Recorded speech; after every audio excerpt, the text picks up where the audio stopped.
At around 9:15 last night, a 911 call was received to the Washington County 911 Center reporting shots fired in a home on Keating Avenue in the village of Fort Edward. The reports included that a child had been the victim of a gunshot wound. Upon arrival of police and EMS units, it was determined that a 13-year-old male had been fatally shot. He suffered a gunshot wound to the head. At this point in time, we do have an ongoing investigation into the incident. It's currently being investigated as an accidental shooting.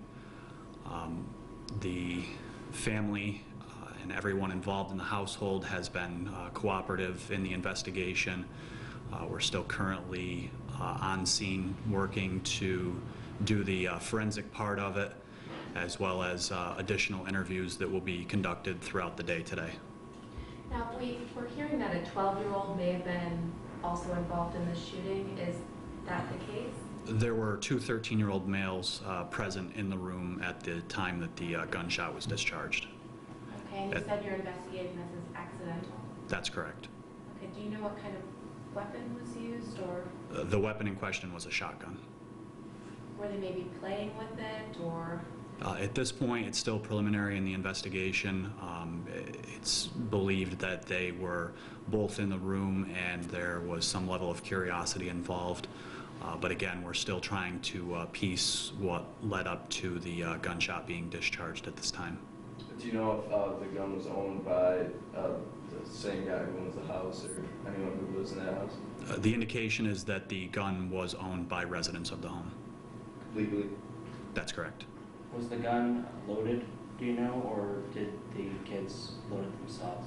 At this point, we still haven't determined that. We're still following up with interviews of the family members to determine, the state of the gun prior to the incident. Does it look like these two children are friends, or are they related? They were friends. Okay, and did the shotgun belong to the victim's father or mother? It belonged to members of that household. Okay. Do you expect there to be any charges, or have there been charges yet? It's still too early in the stage to determine if there's going to be charges to be had. Like I said, we've got more interviews that we need to conduct throughout the day today. We're probably going to try to get back with you folks later on this afternoon to present you with any further information that we have. Can you release any information on any names at all of anybody involved here? At this point, it's still an ongoing investigation, so we're not going to release any of the names. Is there anything you want to say about what happened here? Any sort of message you want to send? It's just a matter of, making sure our guns are safe. If we have guns in the household, especially with children in the household, we need to, take every avenue that we have to, educate and safeguard. I mean, this is the second incident in the area within the last year that we've had, young children involved with a gun and a fatality. So it's, imperative that we take care of our guns and our children. Is there going to be any kind of counseling available to the kids at school? We did contact the school last night. They were in the process of making counselors available to students that need it today.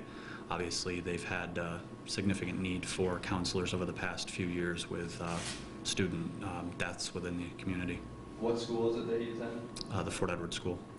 Speaking specifically about the school, you were talking earlier about how there's been a lot of tragedy the last couple of years that these kids have had to deal with. That's correct. We've had nine students from within the school that have passed away in the last few years, so it's been a difficult run for everybody involved in the community. And being such a small community, it's even harder. That's correct, it is. Was the gun locked up beforehand? Is there a lockbox on premises for the weapon?